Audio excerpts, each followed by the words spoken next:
Hello class, good afternoon everyone. Last class में हम cardiac arrest के बारे में पढ़ रहे थे। कार्डियक अरेस्ट में जिसका हमने इंट्रोडक्शन देखा था कि कार्डियक अरेस्ट किस तरीके की कंडीशन है, और इसमें हमने अपने हार्ट के बारे में जाना था। हार्ट कैसे पंप करता है, कितने चैम्बर्स होते हैं, और क्या हार्ट का फंक्शन होता है, ये सारी चीजें हमने लास्ट क्लास में जानी थी। आज की क्लास में हम जानेंगे what happened during cardiac arrest. Cardiac arrest के दौरान क्या घटित होता है, क्या कॉज होता है, कैसे होता है, हमारी बॉडी की एक्टिविटीज किस तरीके की हो जाती है, या हार्ट का फंक्शन किस तरीके का हो जाता है।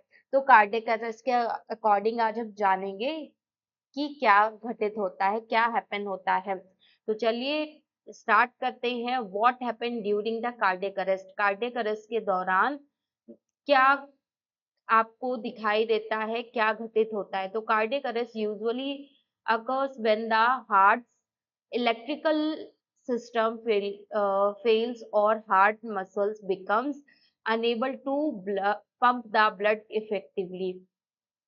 कार्डियक अरेस्ट यूजुअली जो है तब कॉज होता है जब हमारे हार्ट की जो इलेक्ट्रिकल हार्ट का जो इलेक्ट्रिकल सिस्टम जो होता है वो फेल हो जाता है, और जो हमारी हार्ट की मसल्स होती हैं वो हमारे ब्लड को पंप करने के लिए कैपेबल नहीं हो पाती हैं, अनेबल हो जाती हैं। उस टाइम पे हमारा कार्डियक अरेस्ट कॉज होता है। तो कार्डियक अरेस्ट में बेसिकली क्या हो रहा है, आपके इलेक्ट्रिकल सिस्टम जो है वो फेल हो जाता है। आपके हार्ट का इलेक्ट्रिकल सिस्टम फेल हो जाता है, जिसकी वजह से आपकी हार्ट में इलेक्ट्रिकल इम्पल्स जनरेट नहीं हो पाती है। इसमें क्या क्या कंडीशंस दिखाई देती है, अचानक से क्या होता है, the heart suddenly stop beating. आपका हृदय जो है, आपका दिल जो है वो अचानक से धड़कना बंद कर देता है, और बीट्स इन इफेक्टिवली, और आपका जो हार्ट बीट्स है वो अचानक से ही रुक जाती हैं, और आपका हार्ट बीट नहीं करता है। Blood circulation through the body stop. जो हार्ट के द्वारा हार्ट के थ्रू जो हमारे बॉडी में ब्लड सर्कुलेशन जो हो रहा था वो भी रुक जाता है, और हमारी पूरी बॉडी में ब्लड का सर्कुलेशन नहीं हो पाता है। Oxygen can no larger rich the brain and other vital organs।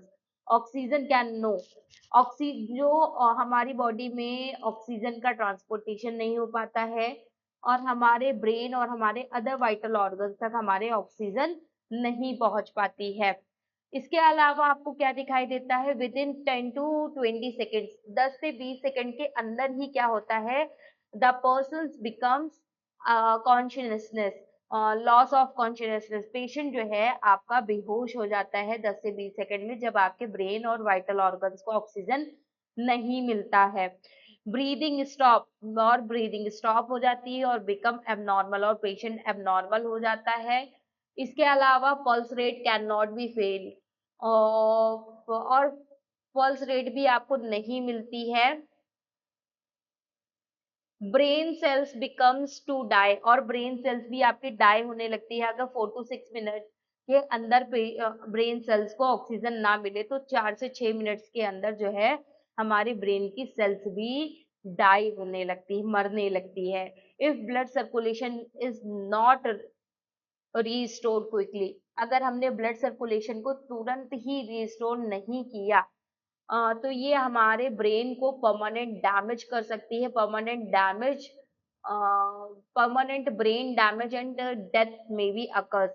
ये हमारे ब्रेन को परमानेंट डैमेज कर देगी या फिर हमारी डेथ कॉज कर देगी। इस तरीके से आपको दिखाई देता है। तो जब भी आपका क्या होगा कि अचानक से जब हार्ट की एक्टिविटीज स्टॉप होंगी, हार्ट आपका पंप नहीं करेगा ब्लड को, आपके हार्ट जो है वो बीटिंग करना स्टॉप कर देगा, तो उसकी वजह से आपका ब्लड सर्कुलेशन स्टॉप हो जाएगा आपकी बॉडी में, जिसकी वजह से आपके ब्रेन को और बॉडी के अदर वाइटल ऑर्गन्स को ऑक्सीजन रिसीव नहीं हो पाती है। ठीक है, जिसकी वजह से क्या होता है, पेशेंट कुछ ही सेकंड्स में 10 to 20 सेकंड्स में बेहोश हो जाता है, और फिर उसके तुरंत बाद उसमें अनकॉन्शियस हो जाता है, और ब्रीदिंग भी उसकी अब्सेंट हो जाती है, रुक जाती है ब्रीदिंग, और पल्स रेट भी उसका रुकने लगता है, जिससे क्या होता है कि अगर विद इन 4 टू 5 मिनट्स में अगर पेशेंट को ऑक्सीजन प्रोवाइड नहीं किया गया, ब्रेन सेल्स को ऑक्सीजन प्रोवाइड नहीं किया, तो हमारी ब्रेन की सेल्स डाई होने लगती है, जिसकी वजह से हमारा जो ब्रेन होता है वो परमानेंट आपका जो है परमानेंट आपका ब्रेन डैमेज हो जाता है या फिर आपकी डेथ कॉज कर देता है। ठीक है, तो इस तरीके से कि आपके कार्डियक अरेस्ट में ये सारी कंडीशंस आपको दिखाई देती है जब आपका कार्डियक अरेस्ट कॉज होता है। इसके अलावा कॉजेज ऑफ कार्डियक अरेस्ट अगर हम बात करें कि आपके कार्डियक अरेस्ट के क्या-क्या कॉजेज होते हैं, तो कार्डियक अरेस्ट के बहुत सारे कॉजेज होते हैं, बहुत सारे ऐसे कारण होते हैं जिसकी वजह से आपका कार्डियक अरेस्ट कॉज होता है।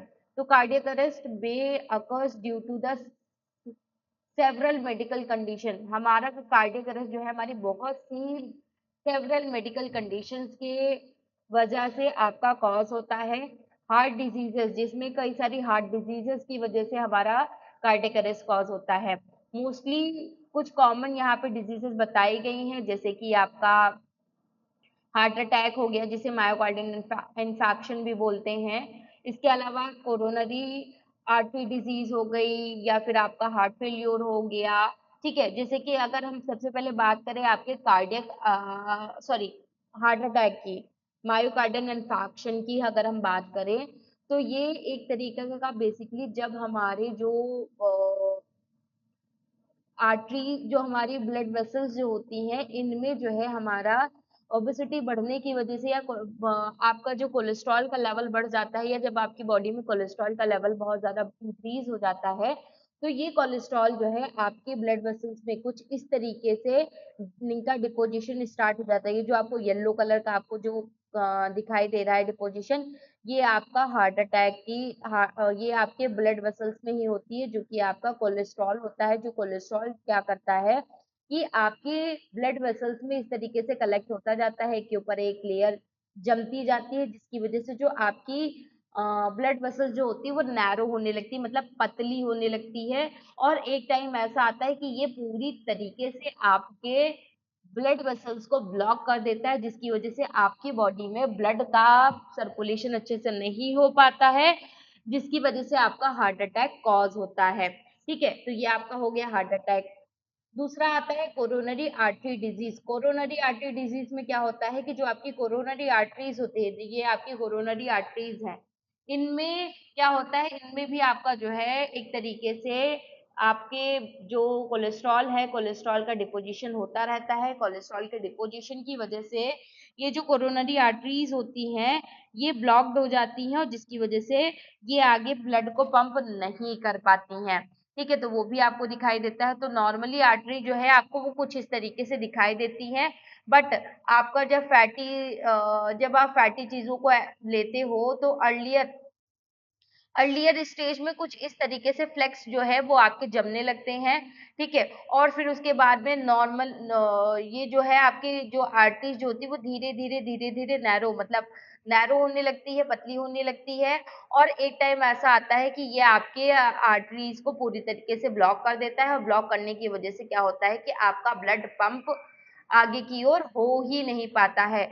तो इस वजह से क्या होता है कि आपकी कोरोनरी आर्टरी डिजीज कंडीशन जिसे हम कोरोनरी आर्टरी डिजीज कंडीशन बोलते हैं, इसके कई सारे कारण हो सकते हैं, जैसे कि आपका हाई ब्लड प्रेशर हो सकता है, हाई कोलेस्ट्रॉल लेवल हो सकता है, या डायबिटीज हो सकता है, या स्मोकिंग हो सकता है, या ओबेसिटी भी हो सकता है। ठीक है, तो या फिर कोई फैमिली हिस्ट्री भी हो सकती है, जैसे हमें हमारी फैमिली में किसी को था हार्ट से रिलेटेड इश्यूज, तो वो हो सकता है कि वो हमें भी हो सकते हैं।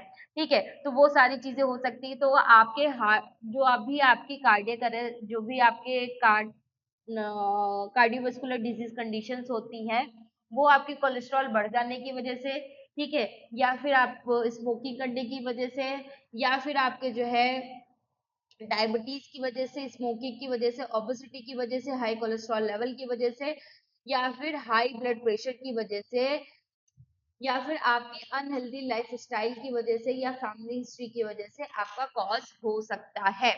ठीक है, तो ये सारे कारण हो सकते हैं आपके हार्ट से रिलेटेड डिजीज कंडीशंस के, जिसकी वजह से हमें ये कंडीशंस दिखाई देती है।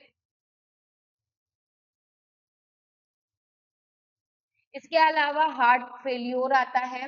हार्ट फेल्योर में क्या होता है कि जो हार्ट फेल्योर जो होता है, उसमें आपकी कुछ ऐसी कॉमन कंडीशंस दिखाई देती हैं कि आपका वहाँ पे हार्ट जो है वो आपका फेल हो जाता है, और ये आपके हार्ट जो है आपके ब्लड को पंप नहीं कर पाता है, can not B pump the blood enough amount of quantity का, आपकी जितनी क्वांटिटी में आपका ब्लड, आपकी बॉडी को जितनी क्वांटिटी में आपके रिक्वायर्ड होता है, उतने अमाउंट में, इनफ अमाउंट में आपके ब्लड का सर्कुलेशन नहीं हो पाता है। इसको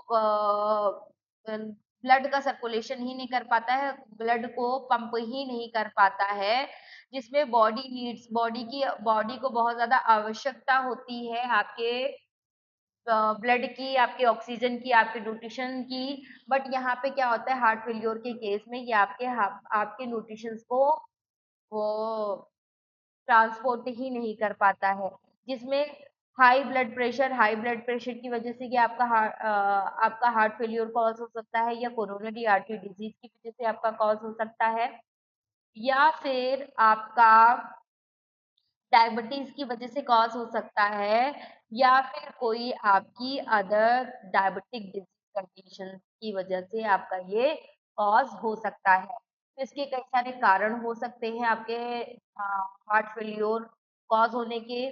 ठीक है, जिसमें आपका क्या होता है, आपको शॉर्टनेस ऑफ ब्रीदिंग आपको दिखाई देता है, आपको चक्कर आने लगते हैं, फेटिंग वगैरह भी होने लगता है, और आपके पैरों में, आपके एंकल जॉइंट पे, आपके पैरों के वो पे आपको स्वेलिंग दिखाई देने लगती है, और ये रैपिडली जो है इरेगुलर हार्ट बीट्स को कॉज करता है, और ये आपके स्क्वीजिंग वगैरह को इस तरीके से कॉज करता है, स्क्वीजिंग पेन वगैरह आपको बहुत ज्यादा फील होता है।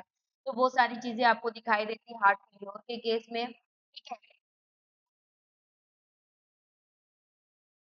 फिर आता है आपका कार्डियोमायोपैथी। कार्डियोमायोपैथी की अगर हम बात करें, तो कार्डियोमायोपैथी बेसिकली एक ऐसी कंडीशन होती है, ये वाली जो आपको तीन हार्ट जो दिखाई दे रहा है, ये वाला। ठीक है, तो इसमें मायोपैथी में क्या होता है, ये एक बेसिकली एक आपकी हार्ट मसल्स में ही आपकी कॉज होने वाली एक डिजीज होती है, जिसमें क्या होता है, आपका जो हार्ट होता है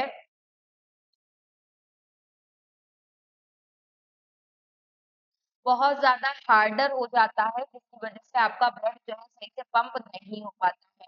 ठीक है, ये आपका डायलेटेड कार्डियोपल्मोनरी कार्डियो मायोपैथी को इंडिकेट करता है, ये वाला फर्स्ट वन, जिसमें आपका क्या है, हार्ट जो है बिकम्स नॉर्मल, या यहाँ पे आपका हार्ट नॉर्मल है, बट फिर सेकेंड स्टेज में देखो, सेकेंड स्टेज में क्या है, heart muscles becomes thickest, heart की जो मसल्स है, ये जो आपकी मसल्स है, ये देखो, जो आपकी हार्ट की मसल्स है, ये थोड़ा सा थिक हो गई, इसके कंपैरिजन में देखो, ये थोड़े से थिक हो गई, मोटी हो गई।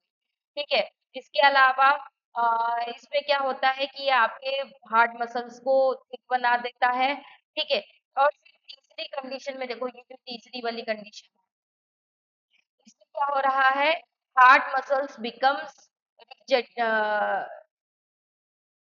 रिजेक्ट हो जाती है, मतलब एकदम एकदम कांस्टेंट हो जाते हैं, एकदम मतलब किसी भी चीज को काम नहीं करते, एकदम रिजिड हो जाती है, एकदम फ्रीज हो जाती है, एकदम फ्रीज हो जाती हैं, जिनका एक लेस इलास्टिसिटी को कॉज करती हैं। ठीक है, तो वो सारी चीजें आपको दिखाई देती हैं कार्डियोमायोपैथी में। ठीक है, तो कार्डियोमायोपैथी के बाद आपका आता है severe abnormal heart rhythm. Abnormal heart rhythm या एरिथमिया जिसे हम बोलते हैं, उसके बारे में जानते हैं। इसमें क्या होता है,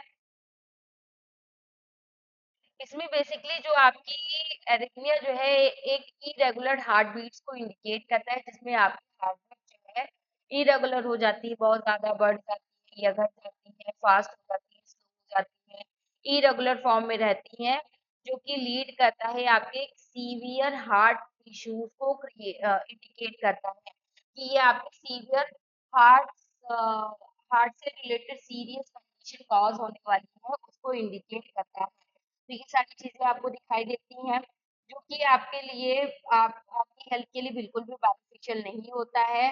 देखो इसमें अलग अलग जो है आपकी अलग अलग रेंज होती है। जैसे कि जब आप ईसीजी ईसीजी का आप रिपोर्ट देखते हो तो उसमें PQRS वेव्स होती हैं।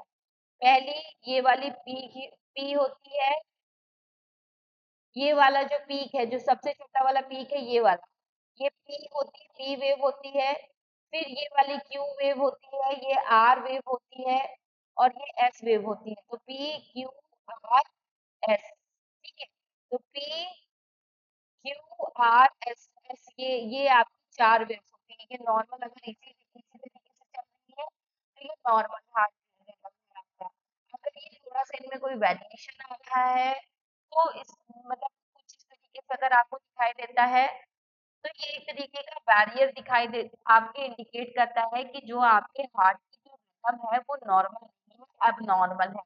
वो उन सारी चीजों को दिखाता है जिसमें आपके फास्ट हार्ट रेट को इंडिकेट करता है कि आपके आपकी जो हार्ट रेट है वो फास्टर है। देखो PQRS इसमें भी दिखाई दे रही है लेकिन बहुत ज्यादा फास्टर है। तो इस तरीके से ये आपके फास्टर हार्ट रेट को इंडिकेट करता है जिसे हम ट्रैकीकार्डिया बोलते हैं। और अब आपका आता है ब्रेडिकार्डिया। ब्रेडिकार्डिया हम इसे बोलते हैं ब्रेडिकार्डिया, जिसमें हमारा क्या होता है स्लो हार्ट रेट होती है, हार्ट रेट हमारी स्लो हो जाती है, उसे हम ब्रेडिकार्डिया बोल देते हैं ये वाली जैसे कि, ठीक है।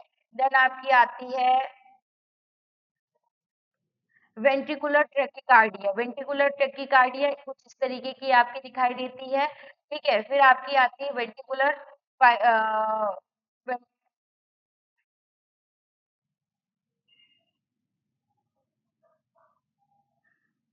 वी वी वीएफ आती है जिसमें आपके फाइब्रोलेशन आते हैं आपके, ठीक है। तो उसको हम बोलते हैं।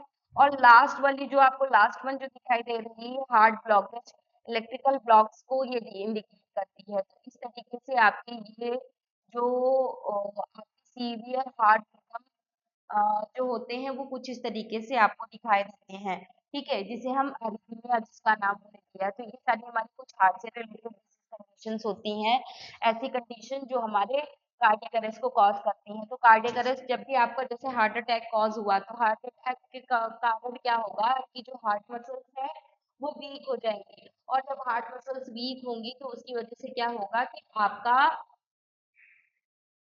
आपका जो है हार्ट मसल्स वीक होंगी तो उसकी वजह से आपका कार्डियक अरेस्ट कॉज होने के चांसेस बढ़ जाते हैं। फॉर एग्जांपल जैसे आपके कपड़े हैं, एक ही कपड़े को आप लगातार डेली डेली डेली डेली एक ही कपड़े पहनते हो और और उसी को आप धोते भी रहते हो, उसी को आप पहनते भी हो, ठीक है, डेली पहनते हो।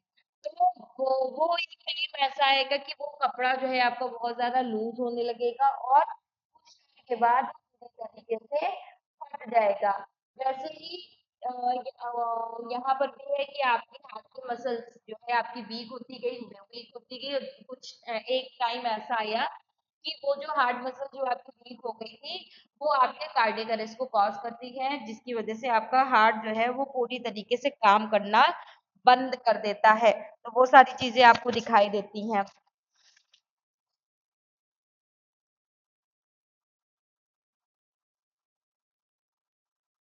अब आपकी आती है कुछ रेस्पिरेटरी प्रॉब्लम्स। कुछ ऐसी रेस्पिरेटरी प्रॉब्लम्स भी होती है जिसकी वजह से आपका कार्डियक अरेस्ट कॉज होता है। तो when the body does not receive enough oxygen the heart may be stop. जब आपकी बॉडी को इनफ अमाउंट में आपकी ऑक्सीजन रिसीव नहीं होता है तो हमारा जो हार्ट जो होता है वो काम करना बंद कर देता है, जिसकी वजह से आपकी choking, drowning, severe asthma attack, respiratory failure, suffocation इस तरीके की कंडीशन कॉज होती है। जैसे चोकिंग, चोकिंग देखो यहाँ पे ये जो आपको नली दिखाई दे रही है इसमें देखो कुछ एक गोल गोल सा आपको एक पार्टिकल दिखाई दे रहा है। हम्म। तो ये आपकी जो है आपके कुछ हार्ट अटैक, हार्ट से रिलेटेड डिजीज कंडीशंस की वजह से कार्डियक अरेस्ट कॉज हो सकता है, या कुछ रेस्पिरेटरी प्रॉब्लम्स आने की वजह से आपका कार्डियक अरेस्ट कॉज हो सकता है, या कोई सीवियर इंजरी होने की वजह से जैसे इलेक्ट्रिकल शॉक हो गया, ठीक है, या फिर लाइटिंग स्ट्रीक हो गई, या फिर आपकी सीवियर चेस्ट इंजरी हो गई, ठीक है, तो इनकी वजह से भी आपका कार्डियक अरेस्ट जैसी कंडीशन कॉज हो सकती है। इसके अलावा पॉइजन या फिर ड्रग्स की ओवरडोसिंग की वजह से भी आपका कार्डियक अरेस्ट कॉज हो सकता है। जब हम कंटेमिनेटेड मेडिसिन, पॉइजन या फिर ड्रग्स की ओवरडोजिंग, मेडिसिन की ओवरडोजिंग करते हैं, तो उसकी वजह से भी हमारे कार्डियक अरेस्ट या फिर हार्ट से रिलेटेड डिजीज कंडीशन होने के चांसेस बहुत ज्यादा बढ़ जाते हैं। और कुछ अदर मेडिकल कंडीशंस भी होती है जिनकी वजह से कार्डियक अरेस्ट कॉज हो सकता है, जैसे कि सीवियर एलर्जीज रिएक्शन, मतलब कि एनाफाइलेक्सिस रिएक्शंस की वजह से आपका कॉज हो सकता है, ठीक है। इसके अलावा पल्मोनरी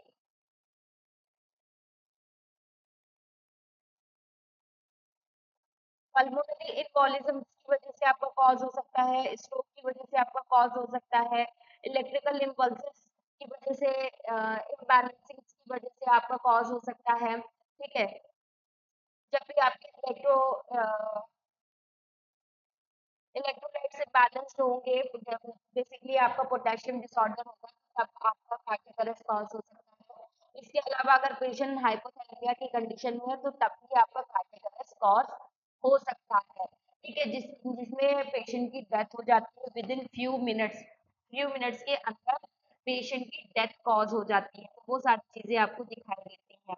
बाकी इसमें कुछ रिस्क फैक्टर बताए गए हैं जो कि आपके कार्डियक अरेस्ट के होते हैं, जैसे कि आपका person has highly high risk of cardiac arrest if is और हैज शी, अगर किसी को कार्डियक अरेस्ट मतलब किस किस कंडीशन में कौन कौन से पर्सन्स में आपका कार्डियक अरेस्ट कॉज होने के चांसेस ज्यादा होते हैं।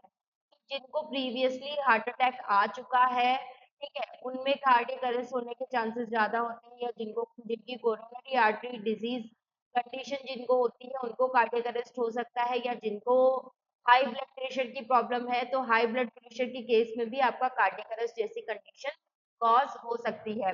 इसके अलावा डायबिटीज मलाइटस की वजह से भी आपका कार्डियक अरेस्ट जैसी कंडीशन कॉज हो सकती है, ठीक है।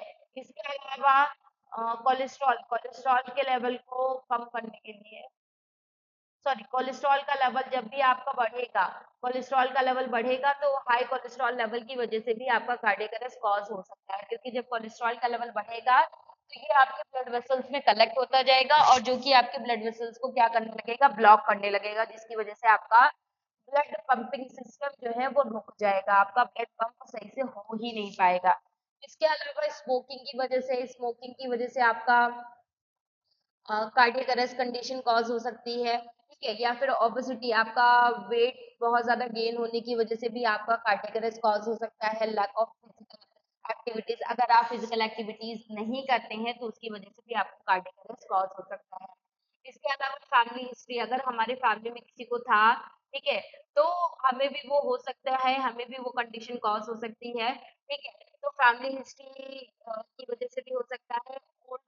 ओल्डर एज हमारे बुढ़ापे में भी ये कंडीशन कॉज हो सकती है, जैसे अल्कोहल और ड्रग्स जब भी हम कंज्यूम करते हैं तो उसकी वजह से भी आपको कार्डियक जैसी कंडीशन कॉज हो सकती है, स्पेशली आपके ओल्डर एज में भी आपको ज्यादातर दिखाई देती है, क्योंकि वहाँ पे हमारी बॉडी भी वीक हो जाती है, ठीक है, हमारे बॉडी के अदर सेल्स भी वीक हो जाती है, और हमारे काफी चांसेस होते हैं हमारे हार्ट से रिलेटेड डिजीज कंडीशन होने के चांसेस बहुत ज्यादा हो जाते हैं, जिसकी वजह से आपका कार्डियक अरेस्ट जैसी कंडीशन कॉज हो सकती है। तो ये सारे रिस्क फैक्टर होते हैं, ठीक है, जिसके बारे में मैंने बताया। बात करते हैं, अगर कार्डियक अरेस्ट जब कॉज होता है तो आपको क्या सिम्टम्स दिखाई देते हैं। तो cardiac arrest usually happen the suddenly, cardiac arrest हमेशा आपका अचानक से कॉज होता है। मेन साइन इसमें क्या क्या साइन और सिम्टम्स दिखाई देते हैं, तो सडन कोलैप्स, आप अचानक से ही कोलैप्स हो जाता है, कोलैप्स कर जाते हैं ऑर्गन, सडनली कोलैप्स मतलब कि अचानक से किसी का गिर जाना, ठीक है, तो बेसिकली अचानक से पेशेंट चक्कर खा के गिर जाता है, लॉस ऑफ कॉन्शियसनेस, पेशेंट बेहोश हो जाता है, नो रिस्पॉन्स, जिसमें कोई भी रिस्पॉन्स नहीं करता है पेशेंट। व्हेन कॉल्ड और टच, जब हम पेशेंट को टच करते हैं या उसको बुलाते हैं, चिक चिक की उसको आवाज लगाते हैं, तब भी वो कोई रिस्पॉन्स नहीं करता है। नो नॉर्मल ब्रीदिंग, और उसकी जो ब्रीदिंग है वो ब्रीदिंग नॉर्मल नहीं होती है, अब नॉर्मल ब्रीदिंग होने लगती है। ठीक है, इसके अलावा जो आपके नॉर्मल ब्रीदिंग जो है वो आपकी एबनॉर्मल हो जाती है, और पल्स रेट आपकी एब्सेंट हो जाती है। पल्स और आपके जो लिप्स हैं वो उसका स्किन और स्किन इस जो सॉरी आपके स्किन और लिप्स का जो कलर है वो चेंज होने लगता है, और डाइल्यूट प्यूपिल्स, और आपकी जो प्यूपिल्स जो होती हैं वो डाइल्यूट होने लगती हैं। ठीक है, डायलेट होने लगती हैं, डायलेटेड होने लगती हैं, जिसकी वजह से आपको को ये सारे कार्डियक अरेस्ट में ये सारे आपको सिम्टम्स दिखाई देते हैं जब आपका कार्डियक अरेस्ट कॉज होता है। वार्निंग सिम्टम्स, आपको कुछ वार्निंग सिम्टम्स भी दिखाई देते हैं। ये तो आपको मेन सिम्टम्स है, जब आप कंफर्म कर दोगे इन सिम्टम्स को देख करके आप ये कंफर्म कर सकते हो कि पेशेंट का कार्डियक अरेस्ट जैसी कंडीशन कॉज हुई है। लेकिन आपको कार्डियक अरेस्ट कॉज होने से पहले भी वार्निंग सिम्टम्स कुछ दिखाई देते हैं बिफोर कार्डियक अरेस्ट।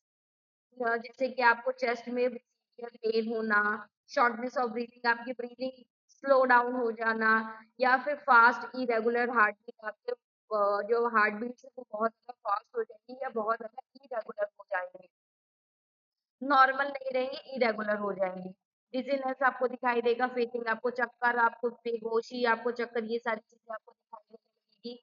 बहुत ज्यादा पसीना आने लगेगा, बहुत ज्यादा वीकनेस आपको फील होने लगेगी, तो इस तरीके की कंडीशन दिखाई देती है।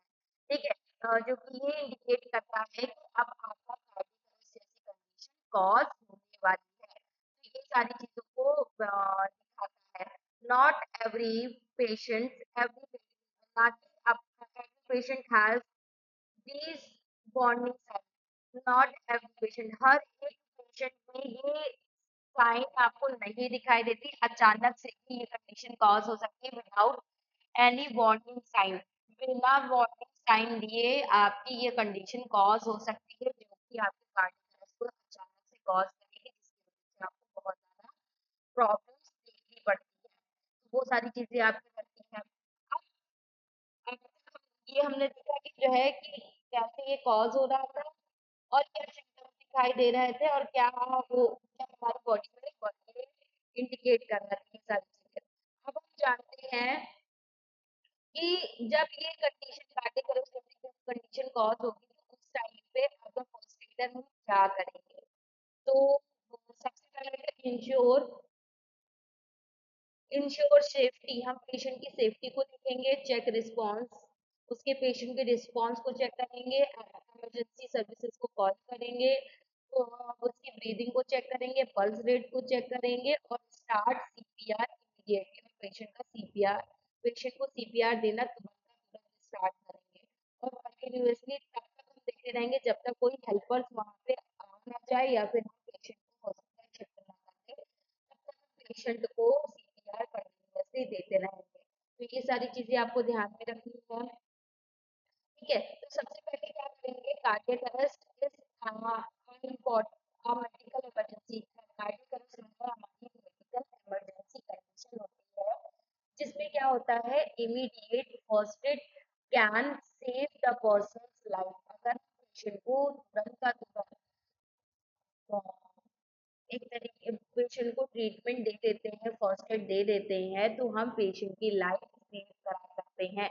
वो भी प्रोफेशनल मेडिकल मेडिकल प्रोफेशनल्स के आने से पहले जब हम एक फर्स्ट एड ट्रीटमेंट दे देते हैं पेशेंट को, तो चांसेस रहते हैं कि पेशेंट की लाइफ को हम सेव कर सकते हैं।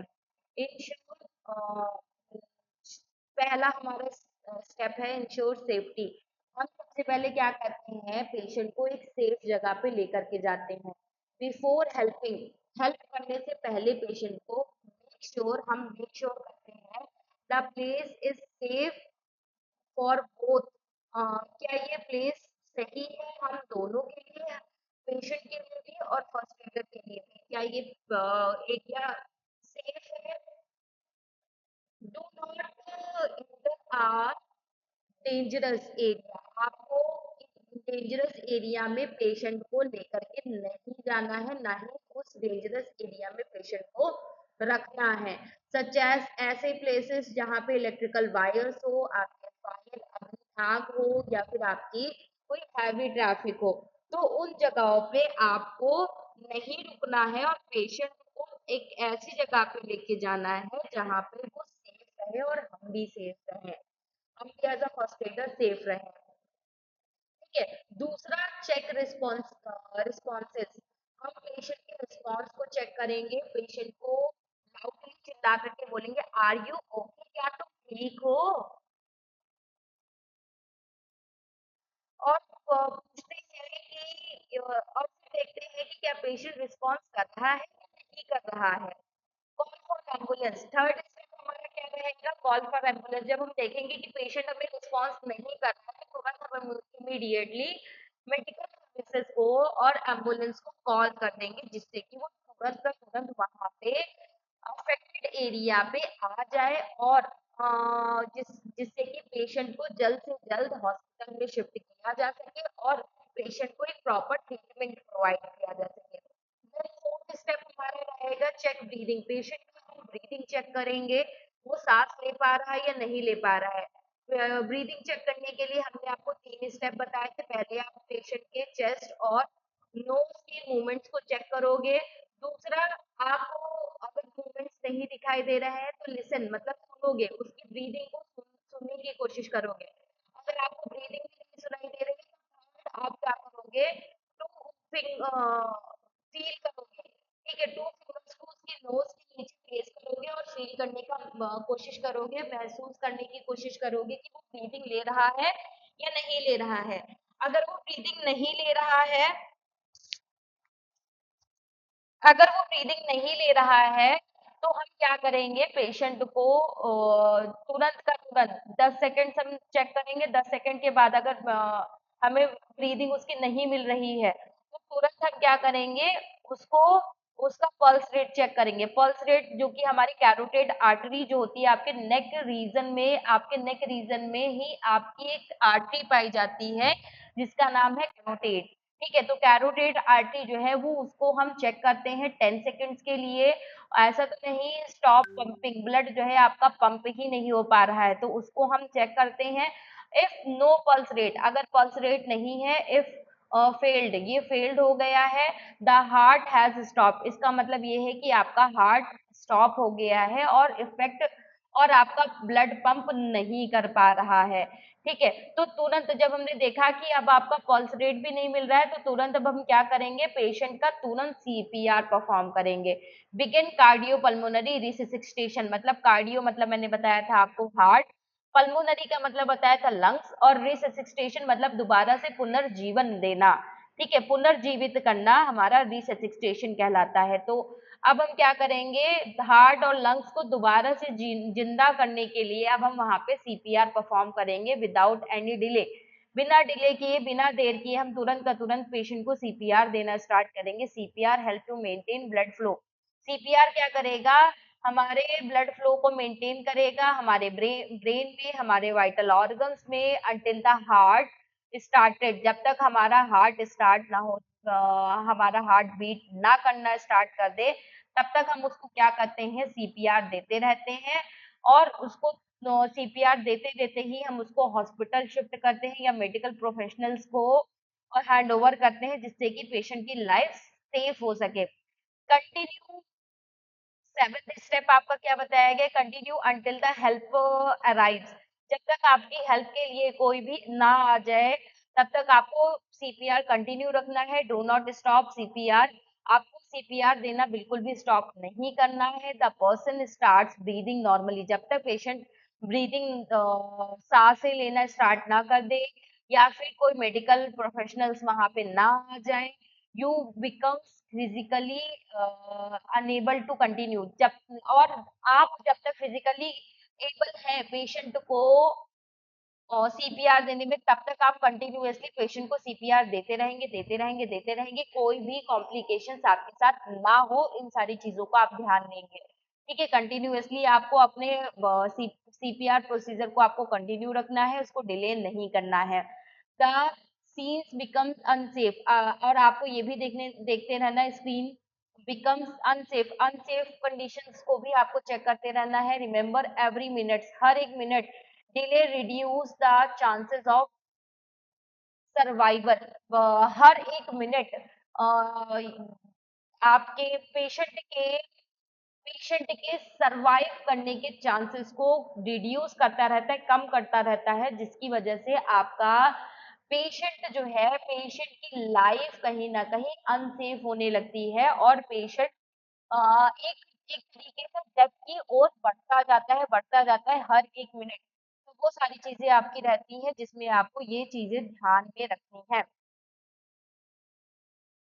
अब इसके बाद आपका आता है कि हमें क्या-क्या कॉम्प्लिकेशंस से बचना है, कि क्या-क्या कॉम्प्लिकेशंस हो सकते हैं कार्डियक अरेस्ट के दौरान, या क्या हमें प्रिवेंशंस, क्या हमें किन चीज़ों से हमें बचना चाहिए, किन चीज़ों को हमें प्रिवेंट करना चाहिए, और हमारा हार्ट अटैक और कार्डियक अरेस्ट में क्या डिफरेंस होता है, इन सारे चीज़ों के बारे में हम फिलहाल कल की क्लास में बात करेंगे। आज की क्लास हम यहीं तक रखते हैं। तो फिलहाल आप लोग अपनी नेक्स्ट क्लास करो, और अगर किसी को भी कोई भी डाउट होता है तो आप लोगों की जो गूगल मीट पे शिवानंद सर क्लासेस लेते हैं, आप उस पर डिस्कस कर सकते हैं। आप अपने टीचर से बात करने के लिए भी बोल सकते हैं, अपनी काउंसलर्स को। ठीक है। बाकी अगर किसी को डीएनवाईएस, बीएनवाईएस, टेलीमेडिसिन या फिर अदर कोर्सेज, बीएनवाईएस, बी फार्मा, तो किसी भी तरीके के कोर्सेज करने हैं तो आप दिए गए नंबरों पे कॉल कर सकते हैं। ओके, धन्यवाद।